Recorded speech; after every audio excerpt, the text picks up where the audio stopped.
యోబు గ్రంథం 5వ అధ్యాయము 18 నుండి ప్రారంభం. ఆయన గాయపరచి గాయమును కట్టును, ఆయన గాయము చేయును, ఆయన చేతులే స్వస్థపరచును. 6 బాధలలో నుండి ఆయన నిన్ను విడిపించును. 7 బాధలు కలిగినను నీకే కీడును తగలదు. క్షామకాలమున మరణం నుండి, యుద్ధమున ఖడ్గబలము నుండి ఆయన నిన్ను తప్పించును. నోటి మాటలు కలుగు నొప్పి నీకు తగలకుండా ఆయన నిన్ను చాటున చేయును. ప్రళయం వచ్చినను నీవు భయపడకుందువు.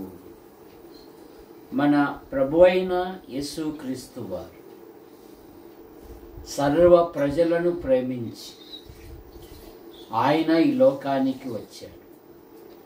మానవుడు పాపములో పుట్టి, పాపములో పెరిగి, పాపములో జీవిస్తూ పాప పరిహారము కొరకు అనాది నుండి అనేకమైన ప్రయత్నములు చేయించున్నాడు. మానవ ప్రయత్నములు దేవుని దృష్టిలో మురికి పేలికలు గనక దేవుడే లోకమును ప్రేమించి యేసుక్రీస్తు నామములో భూలోకానికి వచ్చి సర్వ ప్రజల మానవుల యొక్క పాపముల నిమిత్తము ఆయన శిలువలో బలియాగమై తన రక్తాన్ని చిందించాడు. యేసు రక్తము ప్రతి పాపము నుండి మనలను పవిత్రులుగా చేయును.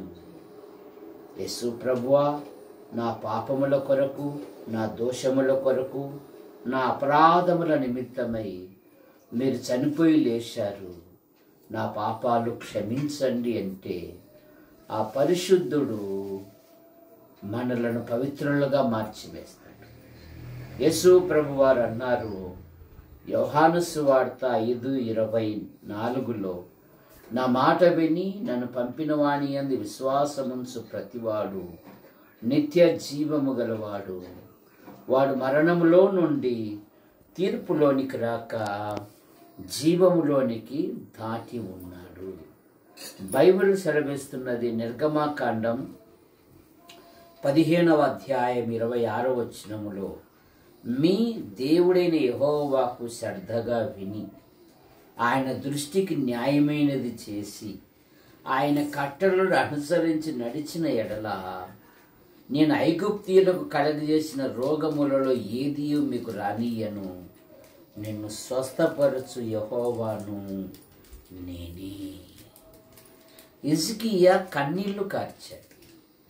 దేవుడు అంటున్నాడు, నేను నిన్ను బాగు చేసేదను, ఇంకా 15 సంవత్సరములు నీకు ఆయుస్సు ఇచ్చేదను అన్నాడు.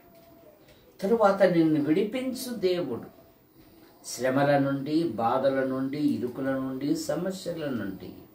అందుకే శద్రకు, మేషకు, అబేద్నెగోలు అన్నారు, మండుచున్న వేడిమి గల అగ్నిగుండం నుండి తప్పించి రక్షించుటకు మా దేవుడు సమర్థుడు. నిన్ను తప్పించు దేవుడు, ప్రతి సమస్య నుండి ఆయన తప్పించు దేవుడు, నిన్ను చాటు చేయు దేవుడు, నిన్ను తృప్తిపరచు దేవుడు, నిన్ను కాపాడు దేవుడు. కనుక నేను చెప్పినట్లు వాళ్ళకు, యేసు ప్రభువా, నీకు స్తోత్రములు, నా పాపముల కొరకు, నా దోషముల కొరకు మీరు చనిపోయి లేచారు. యేసు ప్రభువా, నా బలహీనతలను క్షమించు. నేను నీ నిత్యరాజ్యములో ఉండునట్లుగా నీ కృపను దయచేయి. నా కుమారులు, వారి భార్యలు, వారి సంతానమును ఆశీర్వదించు. నా కుమార్తెలు, వారి భర్తలు, వారి సంతానమును దీవించు. వారు కూడా ప్రభువైన యేసుక్రీస్తును అంగీకరించినట్లుగా నీ కృపను దయచేయి. వీడియో తీస్తున్న రాజేష్ కుటుంబాన్ని కూడా మీరు ఆశీర్వదించండి. యేసు ప్రభువా, నా కోడలు నాకెంతగానో సేవ చేస్తా ఉంది. వారికి సంతానం అనుగ్రహించు. దేవానికి స్తోత్రములు. నాకున్న ప్రతి బలహీనత మీరు ముట్టి స్వస్థపరచండి. యేసు ప్రభు నామములో ఆమేన్. వందనాలు.